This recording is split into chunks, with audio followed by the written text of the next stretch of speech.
set it up and they arrange. So these heads are very crucial. Oh yeah, these heads are very crucial, very old, and been here for a long time. Um, the wellhead to us is a very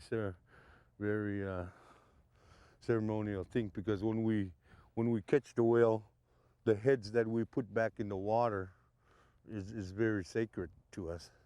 There's a cry that we do out on the ice, the men, when they push that head into the water. When we're done cutting up a whale on the ice, the head is put back into the water so that the whale can be reborn. We believe that the whale gave itself to us to feed the people, to give us strength, and that we took his clothing, his parky off us, and that when we put the head back in the water, he is reborn. He becomes another whale. Yeah. And we're gonna go over to the yeah. It's up. Is when you cut a whale, you cut that off too. It's connected. It's almost like the.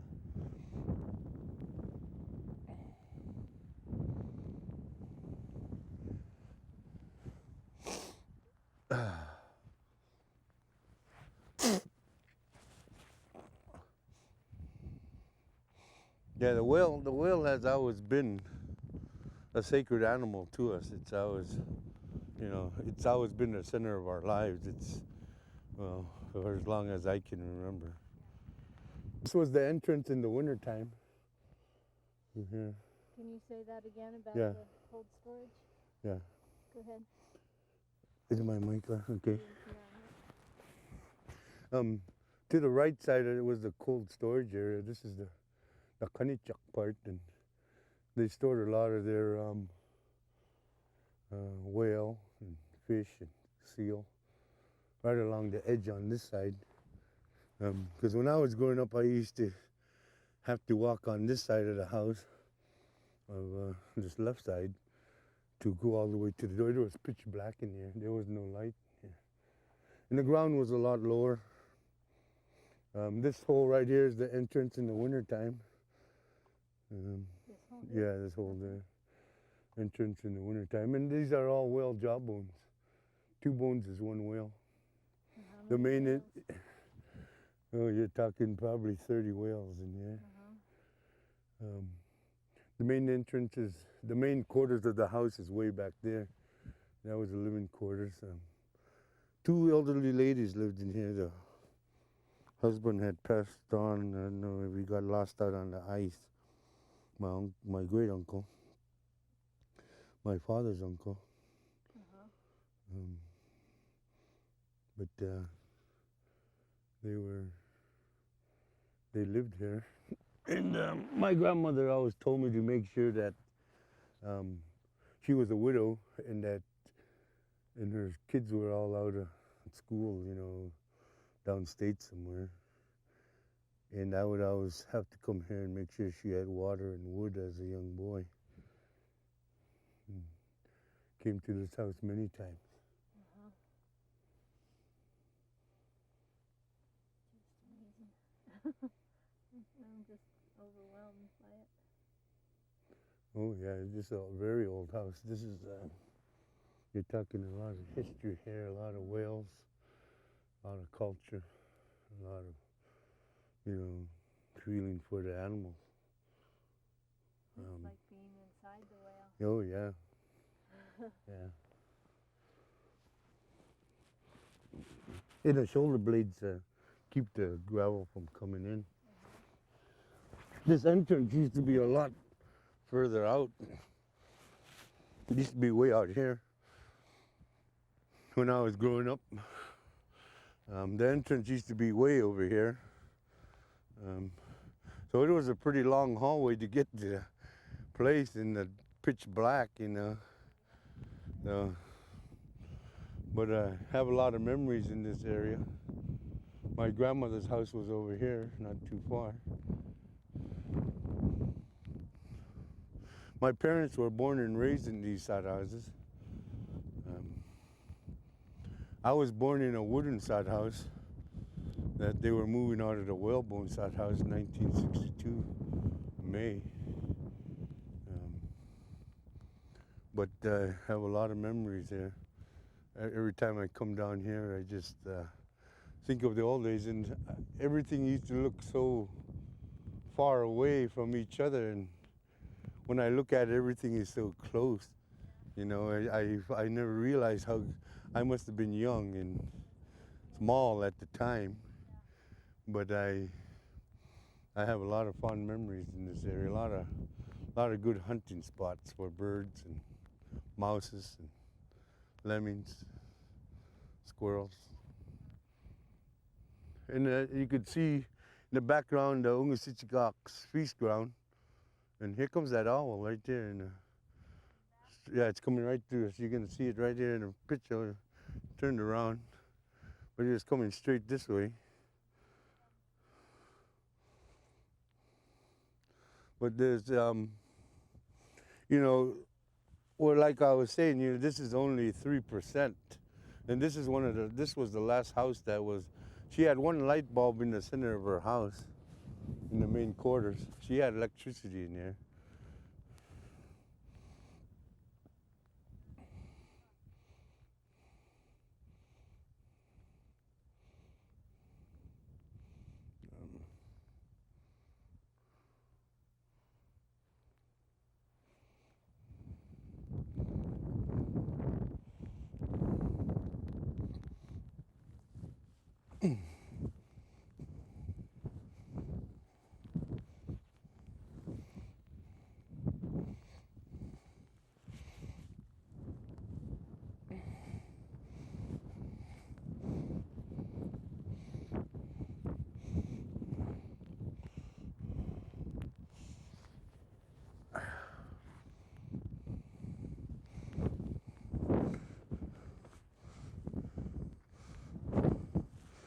Yeah, that's the entrance in the winter time.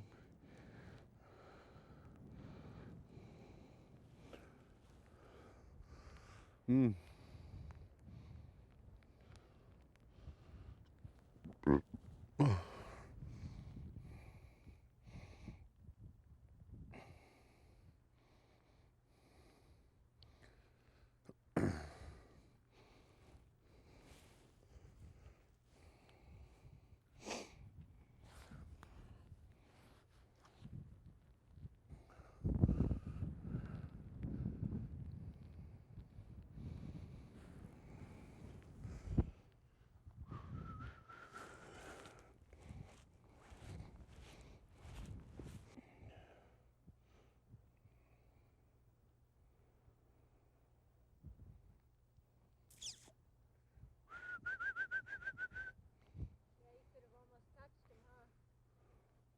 Yeah, there's one sitting on the bone over there.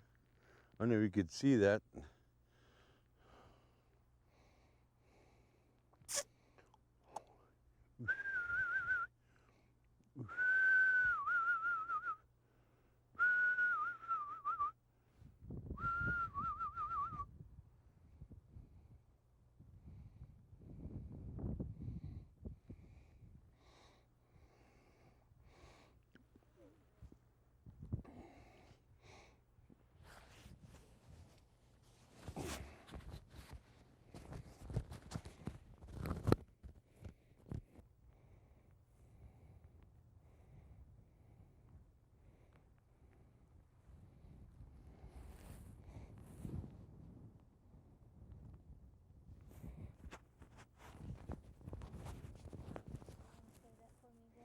Yeah, this is the main living quarters of the house.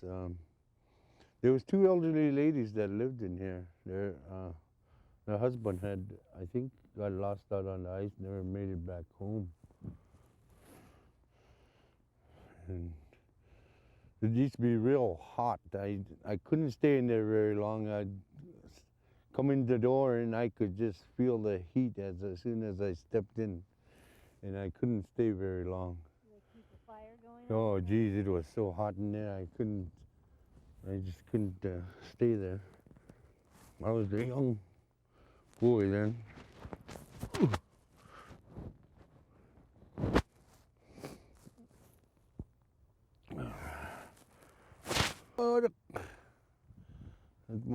John Oomittuk and some. John Oomittuk's one of the oldest men in town. He's 85, 86 years old.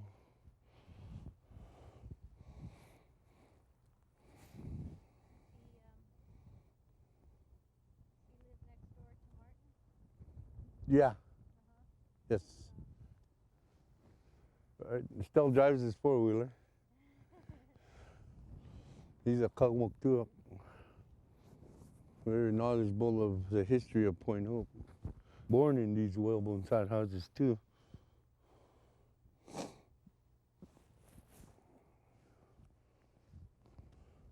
Yeah, there's a lot of history here. I hate, every year we lose a little more land, and I'm afraid if nothing's done about it, that we're going to lose a lot of this area. The ocean is closer and closer. We have ice cellars over here that are still being used by people. A lot of our family ice cellars have already washed away. They talked about how the land went further out. Like I said, this is only 3%. 95% of these houses have already gone away. You could see it. Yeah, the land went out this way and straight ahead, out this way and curved.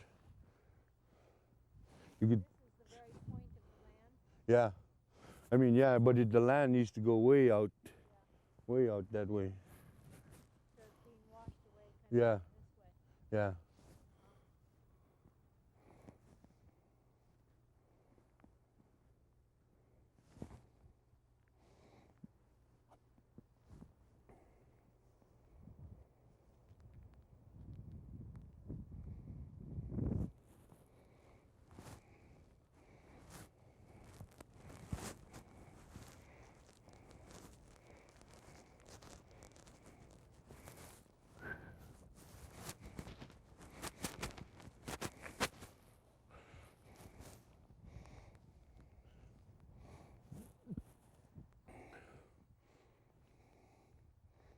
Mm-hmm.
And gave a lot of heat.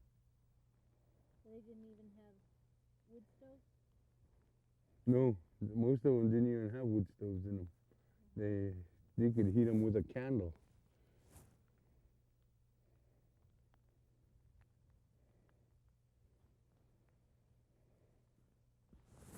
Some had wood stoves so that they can cook.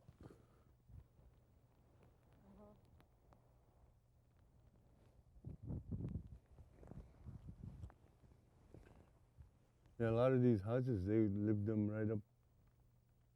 These rows right, 1, 2, 3, 4, 5, these 6, 7, they were living in them in the 60s and right around 70, 71, 72. And then they were building, more jobs were happening. So the people were buying more lumber, getting it shipped up on the North Star or.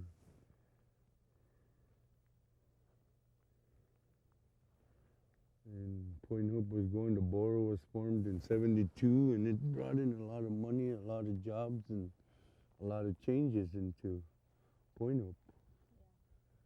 Yeah. And we've seen that change from, This is an interesting view here. yeah, It goes from the very oldest down the perspective all the way to the new town. yeah, Like each yeah. progression is. Oh yeah, you can see it. And you see the poles, you see the, Electricity from all yeah. the world. And this is the area what we've always thought of, We have that in Norway. they have that in Norway? Yeah. Mm. And have the different eras Mm-hmm. of houses and have people in costume Mm-hmm. reenacting the Mm-hmm. Because we still hunt the seals. We still, tan the seal skins and stuff like that. This side is the original site of the Oomittuk clan. This is a feast ground, the original feast ground. This has been here for hundreds of years. These are the bones that where they celebrate the feast. The whales that were caught in Point Hope. As you see, you could see the ocean in the background. When I was growing up here, you couldn't even see the ocean. It's eroding fast. That's one problem we have here in Point Hope. We have an erosion problem that's taking away a lot of our history. Right now, what's left is only about 3% of this village of Tikiak. 97% is out in the ocean.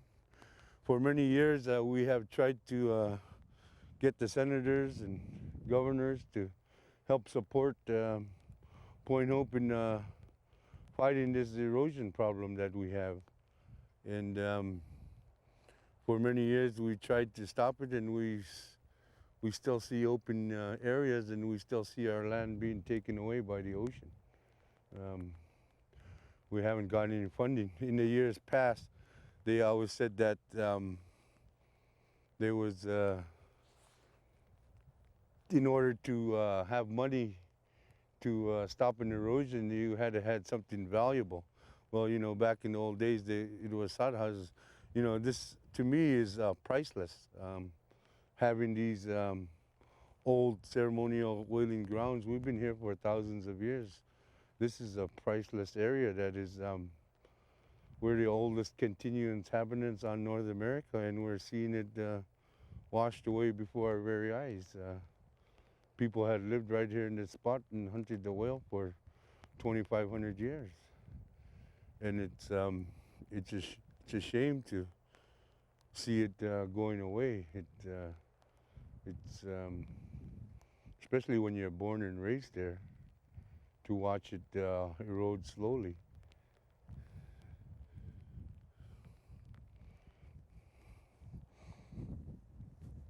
Sometimes some things just come out, I never know what I'm going to say until I start talking. Very powerful statement. Yeah.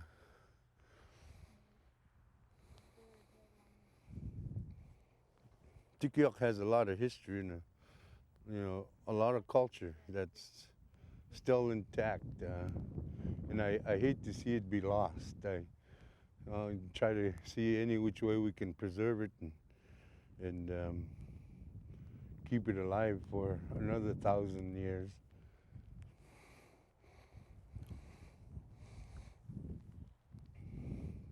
You could hear the ocean real well. Huh? Yeah. And then the bones over there, they're gone. They used to say that's where they hung their polar bear skins, the Oomittuk clan, or they hung their polar bear skins that they caught. We're gonna go right through there.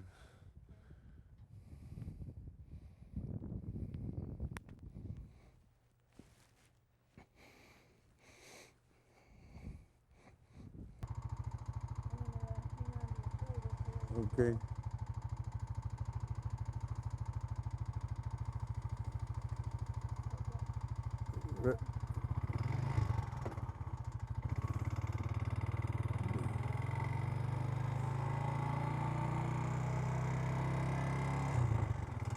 Okay, we are heading farthest northwest you could go on North America. Here is a very western point of Point Hope.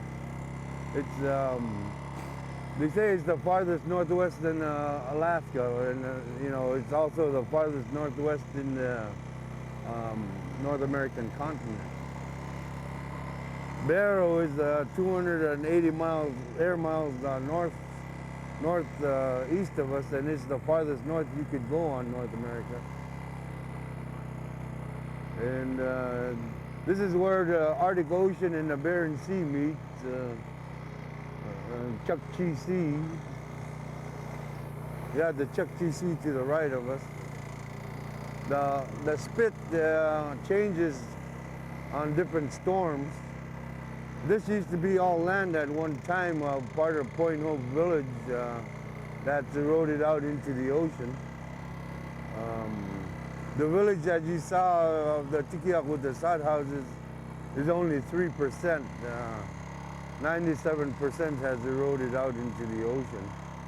And this is where we're at. We're about 150 miles to the borderline of Russia, about 300 miles to the mainland of Russia. If you go straight out this way towards the west, Wrangel Island is out right out there. But we have a lot of currents, a lot of animals that come to our, you know, ocean. A lot of currents. We have a lot of, we have seals, walrus, fish, whales, beluga.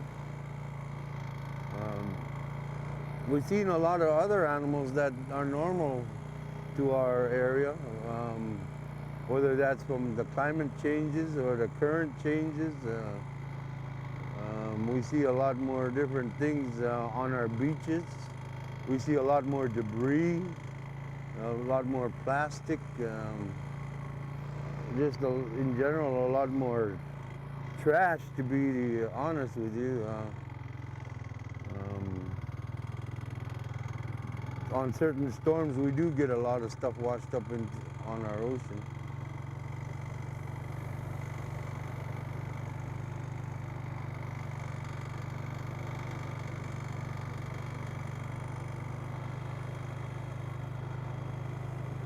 And this is we're almost at the farthest peak you could go. This point changes quite a bit.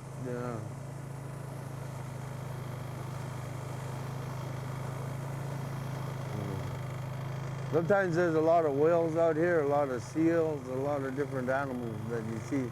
A lot of people picking stuff out here that come out here and look for stuff, look for ivory, look for a lot of things. And this is the point. They used to talk about it, the old days. They say the women, when they used to bring food to the hunters at the point, at the very point, the ladies from the Tikiak site, they used to have to bring an extra pair of muklaks, because when they walked on the rocks, they were real sharp rocks. By the time they reach them, they would have holes in their muklaks, and they would have to use the other pair of muklaks to come back home. That's how far away they said they used to have to in the old days.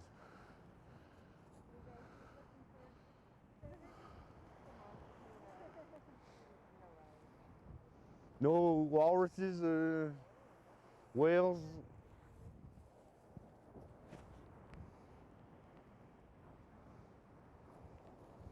I don't know. So when will Point Hope be on Heartbeat?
The point has always been a very popular place of a lot of people. A lot of animals come through here, a lot of beach combing, a lot of animals to see, a lot of sightseeing.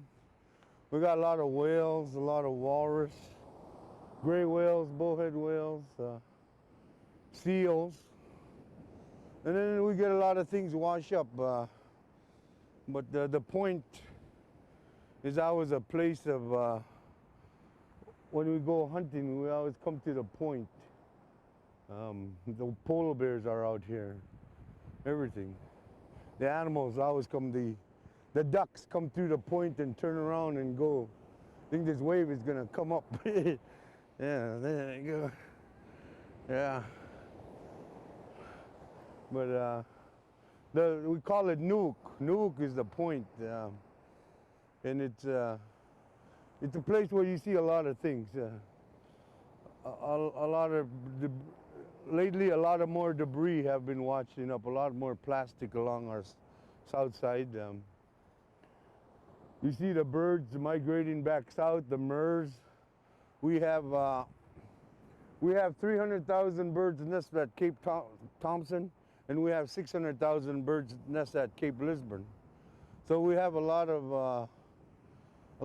murres, seagulls, puffins, you name, bishops. Can you say, hang on a second. The Tikiakmi people have always had, you know, the point how people go through a cycle. There's a cycle of life that we have that's been a cycle for us for thousands of years, you know, hundreds of years.